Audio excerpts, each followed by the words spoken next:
그리스도인이 하늘 아래에서 완성되어야 된다.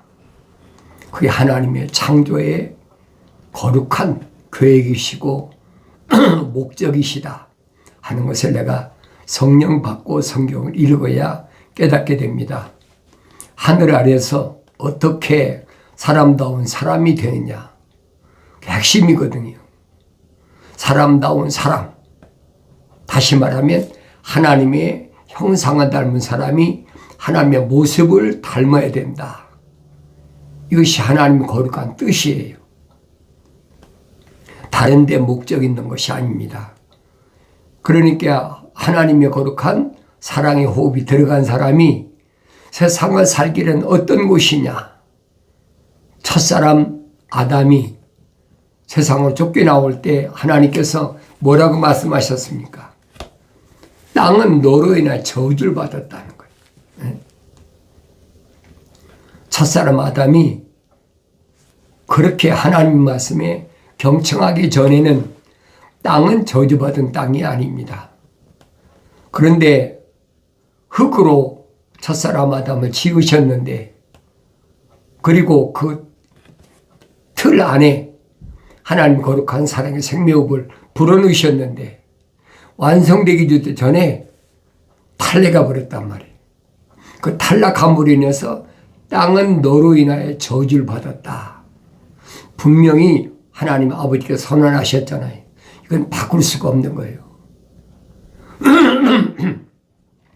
하나님의 생명의 호흡이 들어간 사람이 모습을 닮아야 되는데 모습을 닮기 전에 탈락됐다. 왜 탈락됐을까? 그 원인이 있어야 되잖아요.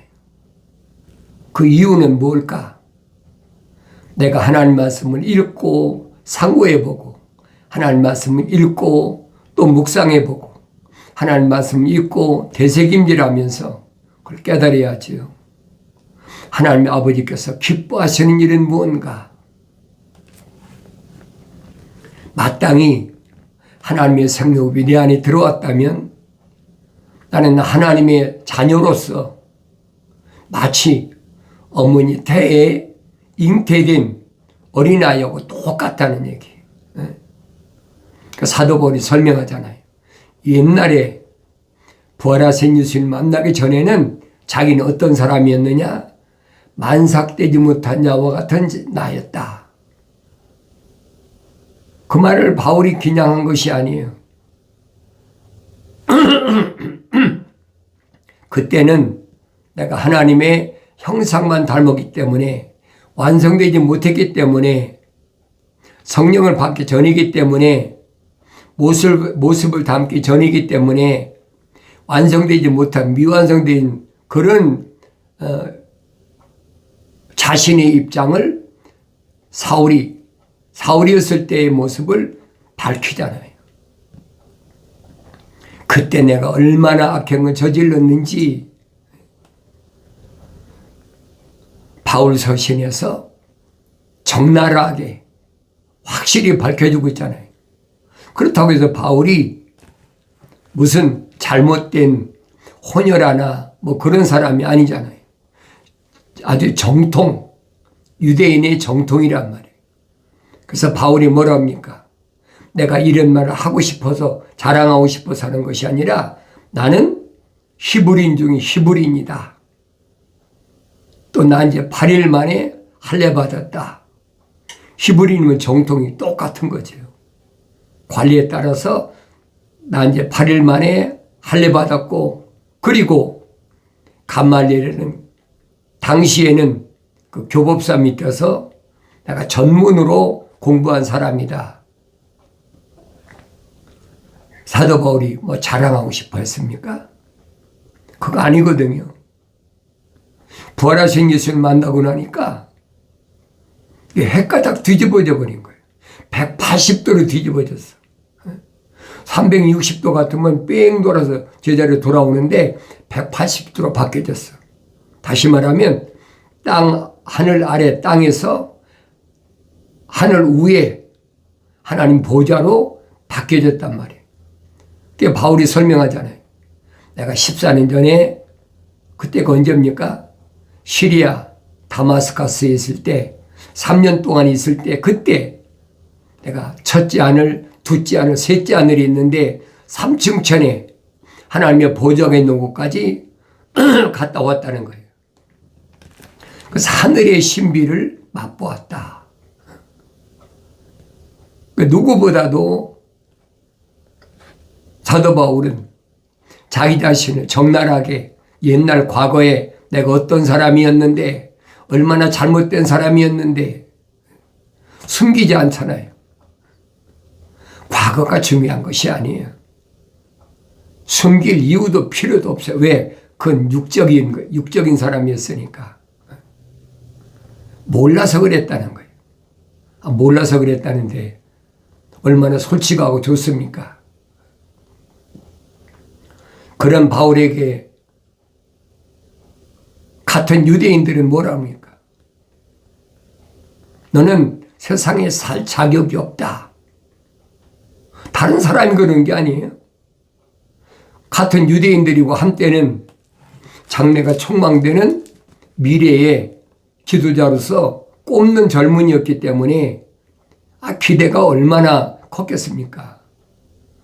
그런데 다마스커스는 거기에 도망가 있는 부르심을 받은 교회를 체포해서 예루살렘을 끌고 오라고 보내니까 대제사장한테 선임 제사장한테 체포영장까지 받았잖아요.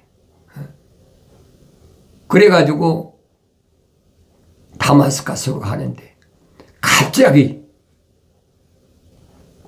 하늘에서 강한 빛이 비치면서 사오라 사오라 부르시는 거예요. 같이 간 유대인들은 왜 못 들었나? 여러분 생각이 안 나세요? 캐시 맞고 물음표가 안 생깁니까? 왜 같이 간 사람들인데 같은 유대인들인데 사울의 동료들인데 그 사람들은 왜 안 들렸을까? 사울만 빛을 통해서 눈이 멀고 사울만 자기 이름을 부르는 소리를 들었다니 말이에요. 이것을 여러분 뭐라고 얘기할 겁니까? 바울이 꿈에 나타난 계시를 얘기한 겁니까? 아니잖아요. 자기 동료들이 다 살아있잖아요. 그러니까 그 동료들이 바울을 향해서 너는 세상에 살 자격이 없다는 거예요. 유대인으로서 자격을 상실했다는 거예요. 하늘의 신비를 맛본 바울이 뭐라고 고백한다 잘 보세요. 그때는 내가 만삭되지 못한 자와 나였다. 우리 어머니 태에 있을 때 완성되지 못한 상태. 어머니 배에서 10달이 차야 세상에 나와야 완성됐잖아요. 그러니까 미완성된 자기 모습을 가감없이 있는 그대로 선포하는 거예요. 그런 나였다. 그런데 지금은 어떠냐? 지금은 부활하신 예수님을 만나서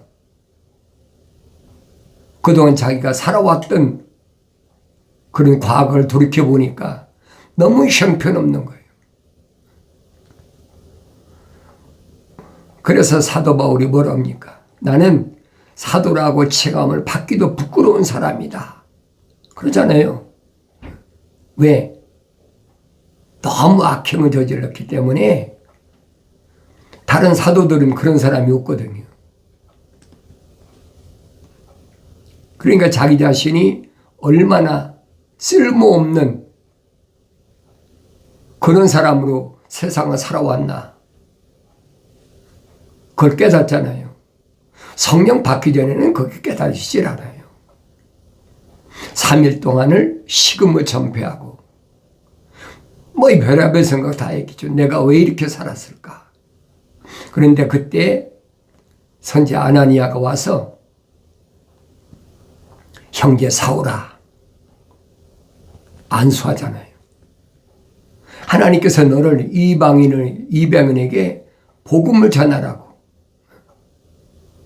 준비된 그릇이라. 바울 자신의 정체성을 아나니아 선지자가 설명해 주는 거예요. 그때 성령 받고 나니까 눈이 열리고 앞이 보이기 시작하는 거죠. 그러니까 이런 바울 서신을 읽을 때 나 자신이 어떤 모습인가, 나 자신을 돌이켜 보여야 되잖아요.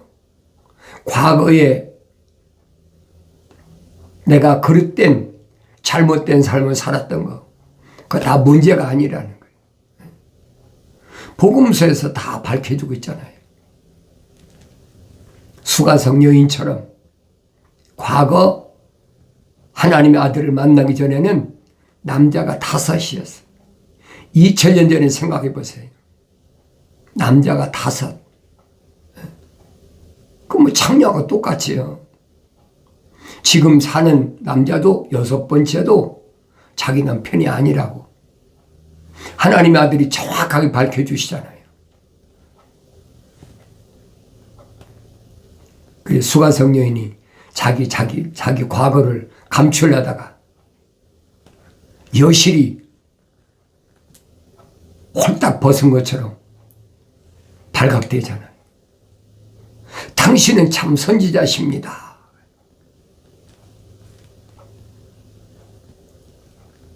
하나님의 아들은 그거 문제가 아니라는 거예요. 나를 만나기 이전에 네가 어떤 삶을 살았든지 그게 중요한 것이 아니라 네 안에 하나님의 거룩한 사랑의 호흡이 들어갔다는 거예요. 근데 중요한 것은 뭐냐? 성령 받아 완성돼야 된다. 그 성령 받아 완성되는 것을 하나님의 아들은 뭐라고 말씀하십니까? 생수를 마셔야 된다. 그랬잖아요. 생수를 마셔야 된다. 요한복음에 뭐라고 합니까? 생수는 배에서 생수같이 흐르는 것은 받을 성령을 말씀하신 것이다. 그러니까 수가성 여인이 그 생수를 나한테 좀 주십시오. 성령 받기를 원했다는 거예요. 하나님의 아들이 뭐라고 말씀하십니까? 생수를 먹기 전에 네 자신의 정체를 밝히라는 거예요. 네 남편 데려와. 숨기고 죄를 드러내야 되는데 숨기는 거예요. 율법을 받았으면 자기 어디 살든 상관이 없잖아요. 예루살렘에 살든 거리심산 사마리아 살든 그게 무슨 상관이 있습니까? 근데 그걸 숨기려고 하는 거예요. 절대 안 되는 겁니다, 여러분. 창녀 같은 삶을 살았던 사도 바울 같이 살인죄를 범하고 살았던 그게 문제가 안 돼요. 누구만 생명책에 그 이름이 기록된 사람, 하나님의 사랑의 호흡이 들어간 사람, 거룩한 생명호흡이 들어간 사람은 그 문제가 안 된단 말이에요. 왜? 하나님의 아들이 인간의 몸을 입고 오신 것은 그런 사람들을 선택해서 그 사람들의 죄를 사하려고 오신 거예요. 하나님의 아들이 세상에 오신 목적이 분명하잖아요. 그런데 무슨 상관이 있습니까? 내가 옛날에 사기꾼이었던 도둑놈이었던 살인자였던 창녀였던 창남이었던 무슨 상관이 있습니까? 그거 아무 상관이 없다는 거예요. 생명책에 그 이름이 기록된 사람은, 거룩한 하나님의 사랑의 호흡이 들어간 사람은 반드시 돌이킬 수 있는 기회 주신다는 거예요. 그게 성경 전체에 하나님의 거룩한 말씀의 뜻이에요. 창세기 1장에 기록됐잖아요. 우리의 형상과 우리 모습을 닮은 사람을 만들자. 그 사람이 완성돼야 돼요.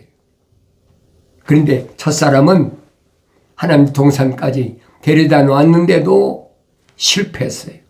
무엇에 대해서? 영생에 대해 실패했어요. 죽음의 길을 찾아갔다는 얘기예요. 왜 그랬어요? 하나님의 말씀이 경청하지 않았기 때문에 그렇다는 거예요.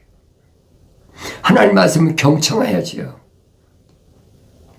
자연인은 돌이 아니기 때문에 계명을 기록할 데가 없어요. 그러나 모세가 시내산에 올라갔을 때 돌판에다가 석판에다가 계명을 기록했잖아요. 그것처럼 내 마음의 돌판에다가 하나님의 계명을, 율법을 기록해야 된다는 거예요. 내 아들아, 내 말을 내 마음판에 간직해라. 그 기록해야지요. 하루아침에 기록되는 게 아니잖아요. 날마다 말씀을 읽고 날마다 상고하면서 날마다 되새김질하면서 날마다 묵상하면서 하나님의 법궤가 내 안에 존재해야 된다. 법궤 안에는 3가지가 들어가 있어요. 하나님의 계명, 공의란 말이에요. 두 번째는 아론이 받은 쌍난 지팡이, 아몬드 나무의 지팡이. 기적이잖아요. 그 당연한 거예요, 여러분. 세 번째는 만나 항아리. 이 3가지는 빼놓을 수가 없어요. 그것이 항상 있는 사람은 두려워할 필요가 없잖아요. 병 고치는 거 아무것도 아니잖아요. 성령 받기 전에 제자들이 가서 왕국 복음을 전했을 때 나타나는 기적. 제자들은 좋아서 와가지고 자기 선생님한테 우리가 선생님 이름으로 귀신도 내쫓고 병자도 고치고 했다고 자랑할 때 하나님의 아들은 뭐라고 응답하십니까? 그래, 나도 봤다. 하늘에서 귀신이 떨어지는 거 봤다는 거예요. 그런데 그것은 내가 기뻐할 일이 아니야. 내가 정말로 기뻐할 일은 뭐 기뻐하느냐? 네 이름이 생명책에 기록된 것을 기뻐하라는 거예요. 무슨 말인가 이해가 되세요?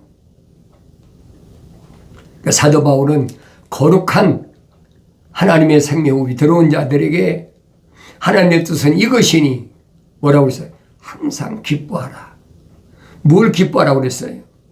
내 이름이 생명책에 기록된 것이 확인됐을 때 그게 기뻐할 일이에요. 하늘 아래에서 일어나는 그까지 다 하찮은 귀신이 항복하는 거 가지고 기뻐할 일이 아니냐. 그러면서 쉬지 말고 기도하라. 항상 하나님 아버지와 나와는 1:1 관계로 내가 구할 때마다 하나님 아버지가 들으시고 내가 찾을 때마다 만나주시고 내가 목말라 할 때마다 생수로 먹여주시고 그게 하나님 아버지께서 약속하신 거잖아요. 그게 두려워하지 말라는 거예요. 그리고 내가 하늘 아래서 세상을 사는 동안에 뭐 해야 되느냐? 완성돼야 된다. 완성돼야 돼. 이 육신이 의식이 있을 때 완성돼야 된다는 거예요. 육식이 있을 때, 육신이 의식이 있을 때 완성되지 못하면 육신의 장막을 벗어버리면 그걸 끝나는 거예요. 기독교에서는 사람이 죽음이라는 건 없어요. 죽음이라는 게 어디 있습니까? 죽음에 있을 수 없는 거예요. 그건 하늘 아래 이방 종교에서 주장하는 것들이에요. 그러니까 육신을 죽인다 그러면 막 겁을 먹잖아요. 나이가 많든 적든 간에 죽는다 죽인다 그럼 쫓아내잖아요. 어떻게 해서라도 살아보려고. 그렇다고 영생이 됩니까? 한없이 어리석은 거지. 내가 성경을 안 읽으면 거기에 속아 넘어갈 수밖에 없어요. 내가 성경을 직접 읽고 하나님 아버지께서 약속하신 나의 책망을 듣고 돌이키라. 보라, 내 영을 부어서 내 말들을 알게 하리라. 약속하신 그 말씀대로 성령 부으심을 받으면 내가 성경 읽을 때마다 하나님 아버지께서 계획하신 일들이 보여지기 시작하는 거지. 그러니까 성장해야 돼요. 성장하지 않으면 안 돼요. 사도 베드로도 갓난아기 들로서 순전한 말씀을 사모하라고 그랬지만은 사도 바울도 똑같은 얘기잖아요. 어린아이 때는 오줌똥을 못 가린다는 거예요. 어린아이 때는 단단한 음식을 먹일 수가 없다. 부지런히 먹고 장성을 하는 거예요. 어디까지? 하나님의 아들 예수 그리스도의 모습까지 장성하라. 그래서 하나님께서는 거룩한 뜻을 아들을 통해서 이루신다. 그 아들이 누구냐? 땅에서 완성된 사람들을 하나님의 동산까지, 하나님 정원까지 인도할 때는 구원자, 예수 그리스도, 메시아. 그런데 하나님의 동산에서 하나님이 집으로 들어가는 데까지는 멜기세덱이 역할을 한다는 얘기예요. 그러니까 창세기 14장인가요? 아브라함이 조카 롯이 끌려갔을 때 자기 집에 있는 군사를 동원해가지고 318명인가요? 동원해가지고 찾아오잖아요. 모든 걸 다 찾아와서 다시 말하면 전쟁에서 승리한 거예요. 그때 누굴 만났냐? 멜기세덱을 만났다. 성경에 빠진 것이 없어요. 멜기세덱을 만났다. 그때 멜기세덱으로부터 뭘 받았습니까? 빵과 포도주를 받았다고 그러잖아요. 그러니까 하나님의 아들이 유대인들에게 뭐라고 말씀하십니까? 내 몸이 빵이다. 내 몸의 피가 포도주다. 그게 미쳤다고 할 수밖에 더 있습니까? 왜? 성경은 안 읽었으니까 하나님의 아들을 알아볼 수 없는 거예요. 이론으로만. 우리는 아브라함의 후손으로서 하나님께 선택받은 민족이다. 선민이다. 사도 바울이 설명하잖아요. 표면적인 유대인이 유대인이 아니다. 그 뭐라고 반박할 겁니까? 내면적인 유대인이 참 유대인이다. 무슨 말이에요? 하나님의 거룩한 사랑의 생명흡이 들어간 사람. 그 사람이 참 유대인이라는 거예요. 그 성령 받고 사도 바울이 깨달았죠. 언제 깨달았습니까? 성령 받지 못하면 바울서신을 아무리 읽어도 깨달음이 없는 거예요. 그러니까 히브리서에서 5장에서부터 멜기세덱에 대해 설명하고 있잖아요. 멜기세덱이 이렇다. 평화의 왕 멜기세덱이 누구냐? 그래서 아브라함이 멜기세덱에게 11조를 드렸다. 아브라함이 다 드렸어요. 유대인들에게는 이런 걸 하나의 모형으로 그림자로 보여준 거예요. 여러분 하나님의 아들이 유대인을 오셔가지고 11조 안 드렸다고 책망하는, 안 드린다고 책망하는 거 봤습니까? 헌금 안 한다고 책망하는 거 봤습니까? 하늘 아래서 11조 강요하고 헌금 강요하는 건 기독교 아니에요, 여러분. 우리 하나님 아들은 뭐라고 말씀하십니까? 싹구는 목자가 아니라. 몰랐을 때야 얼마든지 하지요. 근데 알고 나서는 안 된다는 거예요. 알고 나서는 안 된다. 싹구는 목자가 아니다. 약간 깨달아야 될 거 아닙니까?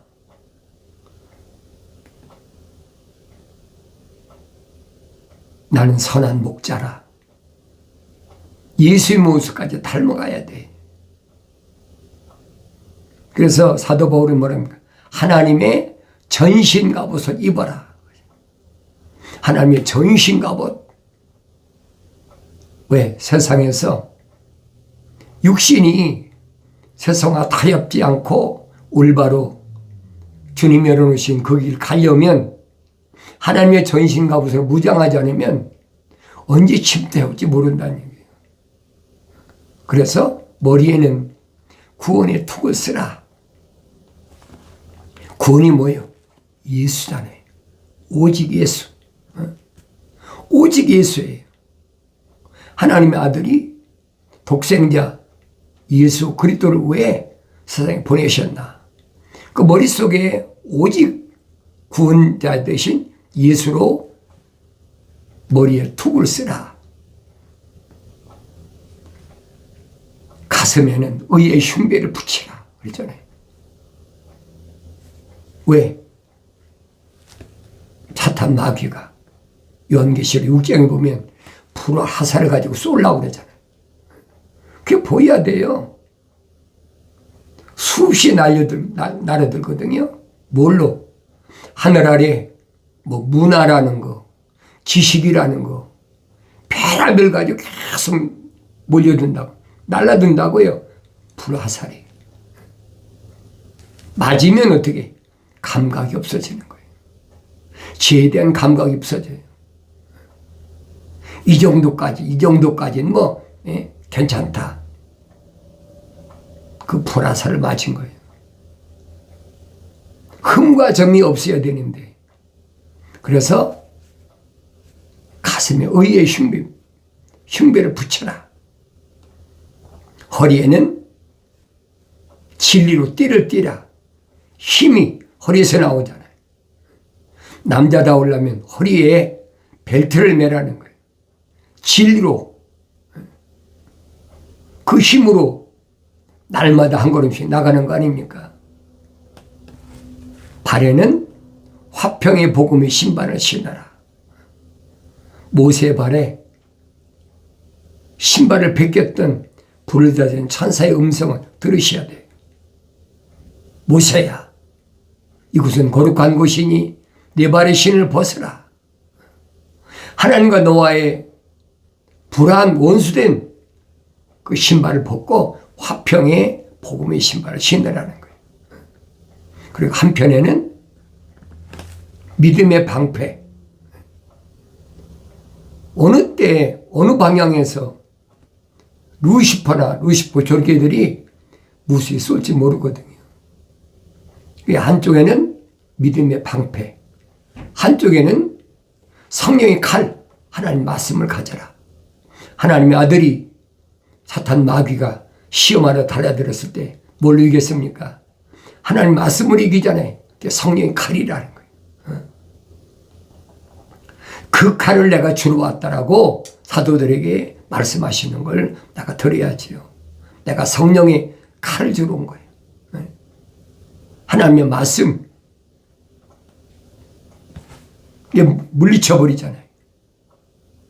경제적인 문제를 가지고 달라들었을 때 말씀으로 물리치고, 종교적인 문제를 가져왔을 때 주 너희 하나님을 시험하지 말라. 고통을 치시고, 마지막에는 사탄아 물러가라. 하늘의 권세를 가지고 달라들었을 때 명령해버리잖아요. 꼼짝 못하는 거예요, 여러분.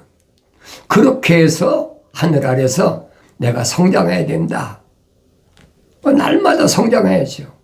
날마다 하나님의 말씀을 읽고 또 먹고. 왜? 그래야 만나 항아리가 있잖아요. 내 속에 법궤가 있다면 그 법궤 안에는